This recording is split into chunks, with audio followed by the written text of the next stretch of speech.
अस्सलाम वालेकुम, मैं metro news updates reporter Azhar Khan. मेरे साथ इस वक्त मुल्की मशहूर मारूफ शख्सियत वली रहमानी साहब मेरे साथ इस वक्त मौजूद है और वो महबूब नगर में शाहीन कैंपस में 3 डेज़ के वर्कशॉप के लिए यहाँ पर आई है। आइए इनसे तफसीली गुफ्तगू करते हैं। वली रहमानी साहब, सबसे पहले महबूब नगर में आपका बहुत बहुत इस्तकबाल करते हैं। आप ये बताइए कि आपने जो एक स्कूल क़ायम किया था, ग्लोबल मॉडल स्कूल, उसके बारे में आप नहीं, इट्स अ ग्लोबल स्कूल जहाँ हम लीडर्स तैयार करेंगे इंशाल्लाह, जो उम्मत की फलाही के लिए काम करेंगे। हर जगह काम हो रहा है, तालीम हो रहा है, सारी चीज़ें हो रही हैं। अफराद साजी का काम कहीं नहीं हो रहा है। हमारी कोशिश है कि हम अफराद साजी का काम करें और नौजवान बच्चों में से लीडर्स तैयार कर सकें, जो कौम मिलत की रहनुमाई कर सकें इंशाल्लाह। काफ़ी कम उम्र में आपने ये स्कूल क़ायम किया है, इसके पीछे आपका क्या विजन? विजन ये है कि स्कूल ऐसा एक वर्ल्ड क्लास स्कूल हो सके मुसलमानों का। मुसलमान सारी चीज़ें अच्छी करते हैं, होटल अच्छे खोलते हैं, कपड़े की दुकान, शोरूम, सारी चीज़ें अच्छी करते हैं, तालीम में सबसे पीछे हैं।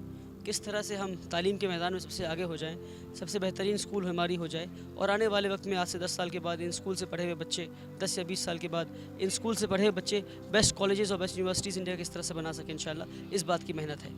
ये उम्मीद ग्लोबल स्कूल आपने वेस्ट बंगाल में आपने क़ायम किया, क्या हम ये उम्मीद कर सकते हैं कि दूसरे रियासतों में भी? दूसरी रियासतों में लोगों को कायम करना चाहिए। मैं ऐसी ख्वाहिश तो मेरी है कि जैसा स्कूल हर जगह खुल जाए, पर मेरी ये ख्वाहिश नहीं कि मैं ही खोल दूँ ये सारी स्कूल। अगर अल्लाह मेरे ज़रिए खुलवाना चाहे तो अल्हम्दुलिल्लाहि रब्बिल आलमीन, और अल्लाह दूसरे उस ज़रिए खुलवाना चाहे तो मत के लिए काम कहीं भी हो, कैसे भी हो, मेरी ख्वाहिश तो इस जैसे स्कूल पूरे इंडिया के हर डिस्ट्रिक्ट में खुलनी चाहिए इंशाअल्लाह। हमने आपके कई स्पीचेस हमने देखा और ख़ास तौर पे हमारे महबूब नगर में कई ऐसे ग्रेजुएट बेरोज़गार नौजवान हैं जो इंटरमीडिएट किए हुए, डिग्री किए हुए, उनको आप क्या मशवरा देंगे? उनको मशवरा ये दूंगा कि तालीम में जब स्किल्स मिस होते हैं, स्किल मिसिंग होती है, तो तब जाकर ऐसा होता है। तो आप स्किल सीखिए, 21st सेंचुरी स्किल्स सीखिए, जाकर देखिए कि आपके इस इलाके में किस स्किल्स की ज़रूरत है। अब उन स्किल्स को कई सारे ऐसे कोर्सेज़ हैं स्किल डेवलपमेंट के लिए, उन स्किल्स डेवलपमेंट कोर्सेज़ में इनरोल कीजिए, अपने आप को स्किल से लैस करें और अपनी स्किल दुनिया को दें। आज स्किल्ड लोगों की ज़रूरत है लोगों को, इससे ज़्यादा कि पढ़े लिखे लोगों की। पढ़ाई लिखाई एक हद तक सही है, मगर स्किल्ड लोगों की ज़्यादा ज़रूरत है आज।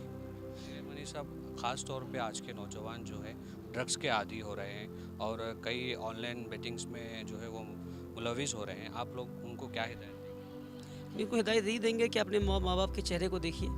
आप देखिए कि अपनी ज़िंदगी किस तरह से बर्बाद कर रहे हैं। जब तक माँ बाप का हाथ आपके सर पर है तो आप सारी चीज़ों में मुलविस हो रहे हैं, क्योंकि आपको लग रहा है कोई बचा लेगा आपको, कोई देखभाल कर लेगा आपको। मैं वक्त ऐसा आएगा कि कोई देखने वाला नहीं होगा और बहुत मुश्किलें पड़ जाएंगे आप। पर उन बच्चों से ज़्यादा मैं माँ बाप को इसमें ज़िम्मेदार ठहराऊँगा कि उन्होंने बच्चों पर नज़र नहीं रखी। सोसाइटी और अथॉरिटीज़ को और हमारे पुलिस प्रोटेक्शन फोर्सेस को, जो ड्रग्स बेचने, जिनको पता होता है कि ड्रग्स कहाँ बिक रहा है और ड्रग्स कितना बिक रहा है, और उसके बावजूद वो लोग इस चीज़ को अलाउ करते हैं। एक आखिरी सवाल कर लें।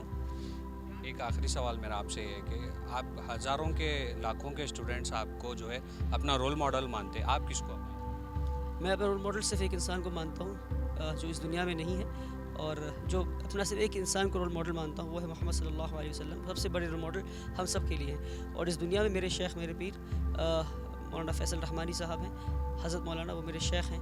मैं उनको रोल मॉडल मानता हूँ और मेरे वालिदैन उनको रोल मॉडल मानता हूँ। उनके अलावा कई लोग हैं, पर सबसे इन सारे रोल मॉडल्स में और मेंटर्स में सबसे ऊपर जो है वो जनाब रसूलुल्लाह सल्लल्लाहु अलैहि वसल्लम है। बहुत बहुत आखिरी सवाल, ये स्टूडेंट इस्लामिक ऑर्गेनाइजेशन का एक हाल ही में एक रियासत तेलंगाना में एक सर्वे हुआ था जहाँ पर मुस्लिम जो है आदिवासी से भी पीछे तालीम में है, ये लोगों को अपलिफ्टमेंट के लिए आप क्या? नहीं, सरकार का काम है कि मुसलमानों को तालीम दे के अपलिफ्ट करे। अगर शाहीन दे रही है, रहमानी 30 दे रहा है, MS दे रहा है, या उम्मीद ग्लोबल स्कूल दे रहा है, तो सरकार की मदद कर रहा है। पर यह काम सरकार का है कि वेलफेयर स्टेट का काम है कि वो हर गांव तक तालीम पहुंचा दे। और आप वेलफेयर स्टेट की बात करेंगे तो आप सिस्टमेटिकली देखेंगे कि मुसलमानों को किस तरह पीछे रखा गया है। तो सरकार हर स्टेट में मुसलमानों को सिर्फ एज अ वोट बैंक इस्तेमाल करती है। सरकार का काम है कि मुसलमानों को सिर्फ वोट बैंक की तरह नहीं बल्कि वेलफेयर स्टेट की तरह काम करे और हर गाँव तक मुसलमान बच्चों तक तालीम पहुँचाए। बहुत शुक्रिया आपका हमसे बात करने के लिए। ये सुन रहे थे आप वली रहमानी साहब से, जिन्होंने कीमती वक्त हमें मेट्रो न्यूज़ अपडेट्स को दिया। इनका यही कहना है कि नौजवानों को जो है तालीम में आगे रहना चाहिए, और इन्होंने स्टूडेंट्स को जो है अपना मशवरा भी दिया है। और वो 3 दिन के लिए यहाँ पर महबूब नगर में शाहीन एकेडमी में आए हुए थे और एक 3 दिन का वर्कशॉप यहाँ पर मुनाकिद किया गया था, जिसमें इन्होंने स्टूडेंट से खिताब करते हुए अपने ख़यालात पेश किए थे। और भी अपडेट्स के लिए आप हमारे साथ बने रहिए, देखते रहिए आपका अपना पसंदीदा channel. Video journalist Rahman Khan के साथ मैं Azhar Khan, metro news updates, महबूब नगर।